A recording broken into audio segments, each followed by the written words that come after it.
Have you figured out your niche? Are you helping adding value to other people's lives? Then you're in the right place. Welcome to Munira's Musings with your host, Munira Zahabi. Greetings from Chicagoland. This is Munira from Munira's Musings. How are you, everybody? We are blessed because we have Joanna Rawbone all the way from UK talking to us about introverts and why they shouldn't be overlooked. My show, Munira's Musings, allows people to showcase themselves, one, and two, helps other people who listen to this segment to figure out what the next step in their lives are. But today's subject is very important because there's so many people who think they're introverts and cannot contribute to the world. We are going to hear otherwise from Joanna. So Joanna, welcome. Welcome to Munira's Musings. Thank you. It's a pleasure to be here with you. Thank you. So tell us a little bit about yourself, Joanna. So I live in the UK. I'm down in the southeast of England, and I've always lived near the coast because I love the sea. So I never want to be too far away from the sea. And to give you a little bit of my background, a bit of my past, I've always known that I was different from other family members, from some of my friends, in that as a young child, I would take myself to bed early to read because I could escape into my own fantasy world. And what I didn't know at that young age, that part of that was escaping so that I could recharge my mental batteries. And then as I grew up through education into my first roles, I started to realize that other people who were maybe more successful and who I aspired to be like were people who spoke up more, who pushed themselves forward more, who seemed to be very confident.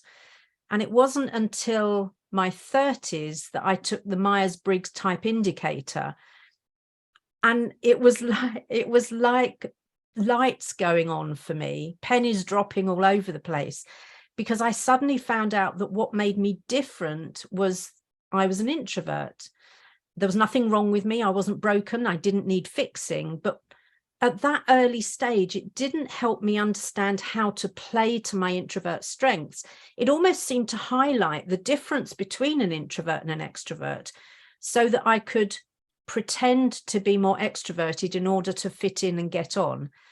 And as with many introverts, that eventually led to introvert burnout and to me realizing that it had to stop, that I had to stop pretending to be something I wasn't. And I had to really own my introversion, play to my strengths, and I suppose help other introverts to play to their strengths as well. So let's talk about the seaside. How far are you from the seaside? I'm about 20 minutes in a car, so not very far at all. And I love to go there, especially on a rough day, because I find that the wind and the sea air takes my breath from me. So if I've got anything that I'm frustrated about that I want to share, I can share it and get it out there. And it just kind of is very cathartic for me. So are you the only child that in your family that was an introvert? Yeah, my sister is very, there were only two of us, but my sister is very definitely extroverted.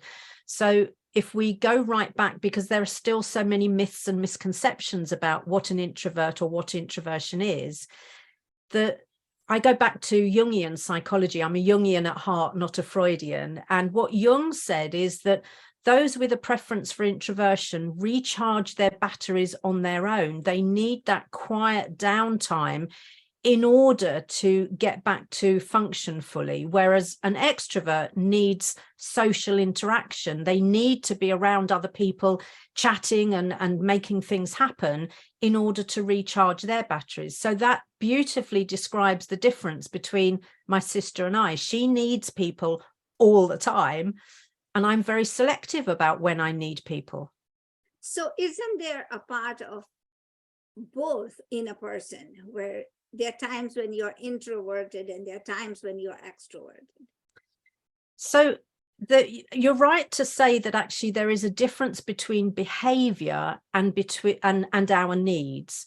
So I can behave like an extrovert anytime I want, but I must make sure that I'm really pre-charged so that I've got the maximum mental and, in fact, social energy in order to extrovert.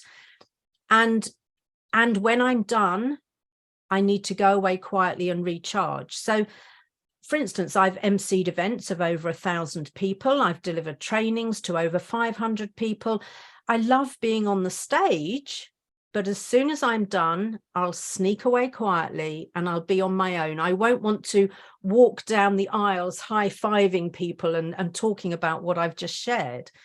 So behavior is different to needs. We can all choose how we behave, but our needs need to be met. And for me, that's sufficient quiet time. And for an extrovert, it's sufficient interaction and time in busy, lively environments. Some of us are at the extreme end. So you can have an introvert with introvert tendencies. So they have that introvert need and their behavior is largely introvert. And the same can happen, of course, for an extrovert. But many of us, me included, are extroverted introverts. So I have that basic introvert need, and I can access some of the extroverted behaviors without feeling that real drain on my batteries. So I get that. I totally get that. So why did you do the Myers-Briggs test? And, you know, I teach the DISC training as well. So one of the things that in DISC is introverts are the C's, right? And then the extroverts are the I's. And they're very vibrant. They want people and they just thrive on energy of other people. And that's, you know, but the fact is that why that test? Why did that test open your eyes? At the time I did Myers-Briggs, DISC didn't even exist. So I'm talking back in 1988, 89, something like that. So at the time, DISC hadn't been developed. And of course, most of those other psychometric and psychological kind of instruments developed on from that original Jungian psychology. So DISC is Insights is another one that's developed on from that. So most of them have that Jungian psychology at their very root. Okay, so you said that you help introverts. So how do introverts, I mean, how do you help them get out of their normalcy, right? Because they like to be alone, they like to be quiet, they like to be in the corner, like you said. How do you help them, and why do they need help? Well, firstly, they don't need help to become something they're not. So one of the things that I absolutely help introverts realize is that introversion is part of who they are. Let's not deny it. Let's not pretend it's not for me. And because I've been in the world of learning and development since actually 1987, when I was still employed by British Telecom, one of the things I noticed is that all of the management and leadership training basically was pushing people to be more extroverted. And it's essentially what that does is it sends a big message to introverts that you're not okay as you are. You can't be a leader being who you are. You need to be more like this. What we know is that there are some fabulous leaders who are introverts. And what they've done that's different is that they've really owned their introversion. They've owned their introvert strengths, and they lead from that authentic position. They don't try to be something they're not. So one of the things I do is I help introverts own their introversion. I help them identify and own their strengths and articulate those strengths positively. So from interview stage through to career progression, introverts are asked all sorts of questions around how they, you know, what kind of team player are you? And of course, there's a stock answer to that. But for me, when I'm helping introverts, I'm more likely to coach them to be able to say something like, as in a team, I may not be the most outspoken contributor to the team, But feedback that I've had says that when I do contribute, it's usually adding value. So I play an important role in the team, not necessarily to be the most outspoken, but to notice what's not being said, to be able to summarize and bring a team back together. So that typically is the role I'll play in a team. Now, that is an authentic answer for an introvert in a team situation, rather than, yeah, I contribute as much as anybody else, and I make sure that my voice is heard. That's an inauthentic answer for an introvert. Okay, got it.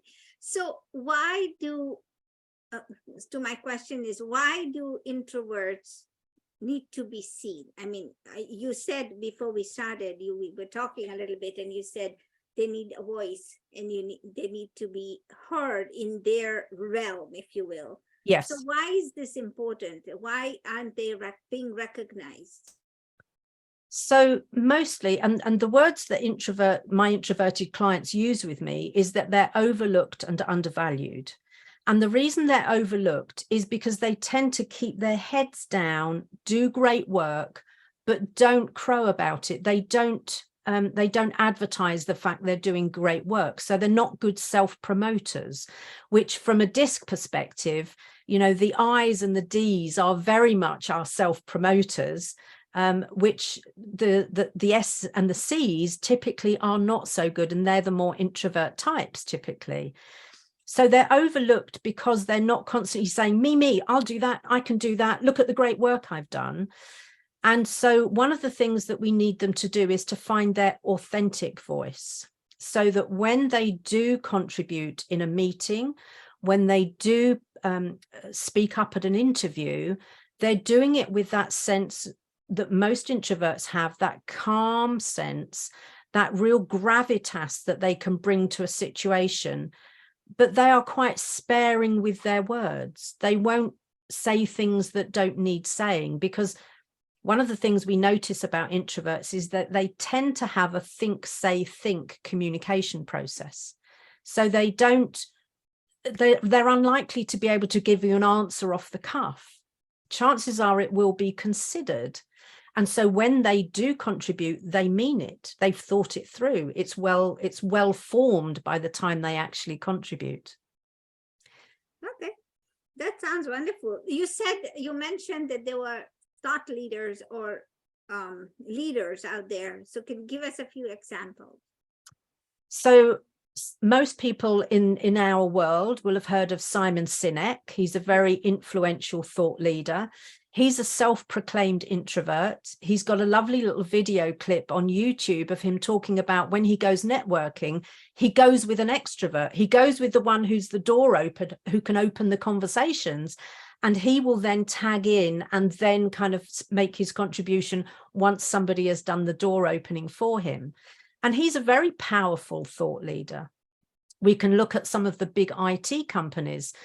We can look at Steve Jobs, who was an introvert. We can look at Bill Gates, who was an introvert, and famously said that his leadership was so effective because he pulled around him those who could really fill the gaps and have the knowledge and skills that he didn't have.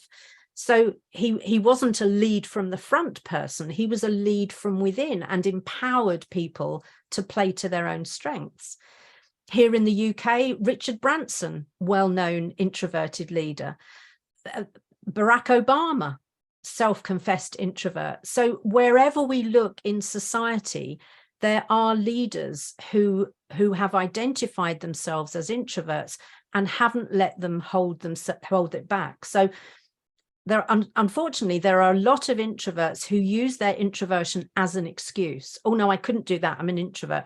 I couldn't give a presentation. I'm an introvert. I couldn't speak on stage. I'm an introvert. I couldn't be a manager. I'm an introvert.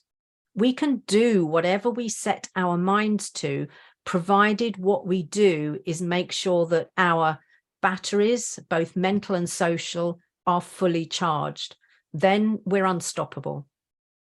So if somebody is torn between being an introvert or being I don't know where I stand, or I may be in the middle, how do they find out? Do they take the Myers-Briggs test? What do they have to do? So they could take a Myers-Briggs test. I also have a questionnaire which is aimed just at introverts. So it's a very simple but very effective questionnaire. And the first two questions will help you determine whether you're an introvert or not. So it's about where you get your energy from and what drains your batteries.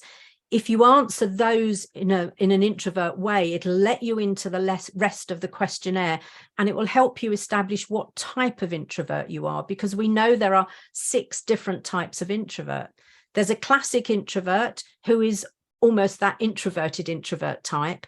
And then there are the 5 extroverted introvert types.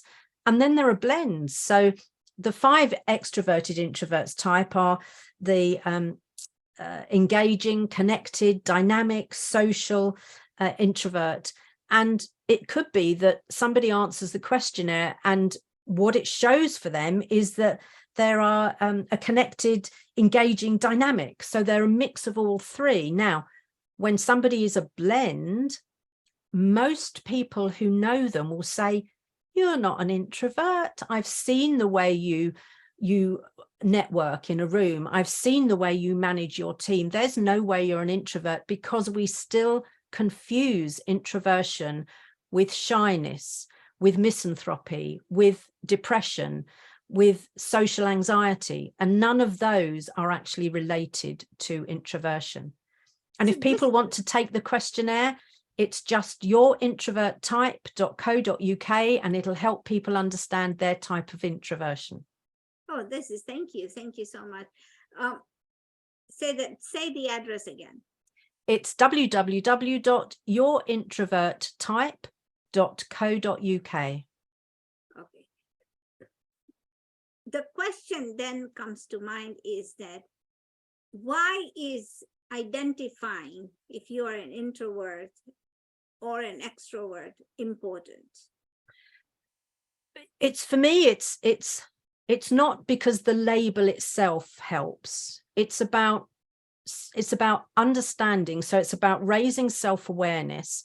And for many people, it's about that moment of saying, so I'm okay then. I'm not broken. There's nothing wrong with me. So I think it's about taking ownership and if for starters, it's useful categorization. So just because we identify either as an introvert or an extrovert, it doesn't define exactly who we are, in the same way that with DISC, if I identify as a D, it doesn't mean I live my whole life as a D. It means that's my natural preference. Almost I'm drawn back to that. So I can behave in the other ways. And in fact, we always want leaders to be able to have flex and demonstrate that flex in their leadership style. But just that moment of, aha, so there are other people like me. The feedback that I might have received all through my career to be more this, to push yourself forward, actually may not be helping me to be the best version of myself. So for me, it's massively important as a first step to saying, so who am I in this world? How can I show up authentically so that I live my life in a way that I go home and say, I've had a good day. I've done good today. And from that position, as I say, of authenticity. So this is amazing. Give me one, I'm a Disney fan. So give me one Disney character who was an introvert. Oh, what a great question. What a great question. I'm not so much of a Disney fan, so it's going to take me a little bit longer probably to get my thinking into that world. But you can send a message to us and let us know. Yeah. So if I can just move for a moment.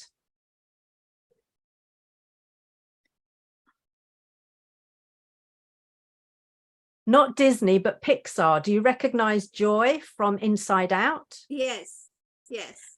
Joy for me is probably more of the extrovert, because she's always got so much energy. She's always kind of happy to run around and make sure people are okay. So that's probably more of the extrovert character. When it comes, and likewise, Tigger from Winnie the Pooh. Yes. Tigger, very much extrovert character. Winnie the Pooh, probably more introverted, slower in delivery, calmer. We then get into those other Winnie the Pooh characters that may then be displaying some of the other things that get confused with introversion, like Eeyore, who is often depressed. So he may be introvert, but he may also be a depressed introvert, which is another layer on top of introversion. Okay, got it. No, it's just so that people can connect it. Most people they cannot connect to the Simon Sinek's of the world or the Obamas of the world, partly because they've become leaders and they are doing so great things. So you are always at that pedestal level.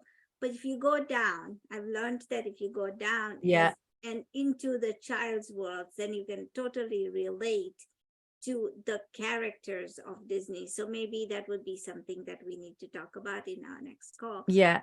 I've also just thought about probably Cinderella, introvert. So a lot of introverts are very connected with nature, very connected with animals.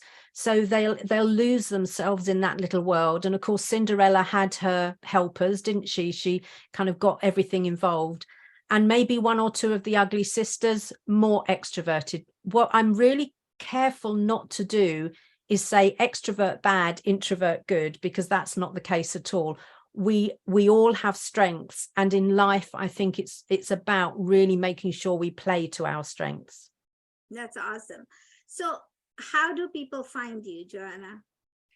So my website has pretty much everything. You'll find and this is www.flourishingintroverts.com, and there is a story behind why I chose the name Flourishing Introverts. And on my website, you'll find my podcast, which is called the Flourishing Introvert Talks, dispelling the myth that introverts don't have anything to say for themselves. You'll find my TEDx talk that I did in 2019, which is about unlocking the potential or shifting the extroversion bias to unlock the potential of introverts. You'll find my occasional musings, freebie downloads, some little courses and a bigger course that's coming up soon. So my one-stop shop is very definitely flourishingintroverts.com. Okay. Any last words for our viewers? I think my last words are a big plea to people not to judge introverted people in their lives, be it their children, be it their siblings, be it their co-workers, whoever it happens to be. So when people are quiet, it's not necessarily that they are antisocial, or I've been called arrogant in the past. This is actually about recognizing that they have needs that are about being on their own from time to time to recharge their batteries. So for instance, parents with children, if your child doesn't want to talk about school on the way home, it's not that they're holding things back from you, it's that they're trying to recharge their battery before they're ready to talk about their experience of the day. So let's stop judging introverts as being broken. Let's really think about their neurodiversity from an inclusive perspective. Thank you so much for being on our show today, because this was quite enlightening. We needed to hear this. There's so many people who we misread, if you will. Yes. And always that is the wrong way to approach things. So don't judge introverts, take away. I think what we need to do is be considerate of them, and then let them come out and tell us when they want to tell us, because those are the people who are going to have their I's dotted and T's crossed, and I think they are the people who make the best witnesses, because they have taken everything in. Absolutely. So you always want an introvert on your side, because they'll help you out as well.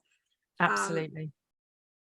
So go ahead and find Joanna as on the flourishingintrovert.com.uk, right? .com, but it's a UK, yeah. Yeah. So, and then you know what? For all of those who are listening, please go ahead and like, share, and subscribe. If you like the content that we are sharing, tell us what you've liked, what segment, what would you like to hear more about, and which guest we can bring back. So it's almost near Christmas. Have a good holiday, everybody, and we'll see you next week with another guest. Thank you. Thank you very Thank much. you for listening to this episode of Munira's Musings with your host, Munira Zahabi. If you enjoyed our show, please share and subscribe to this channel. And for more content, please join our Facebook group.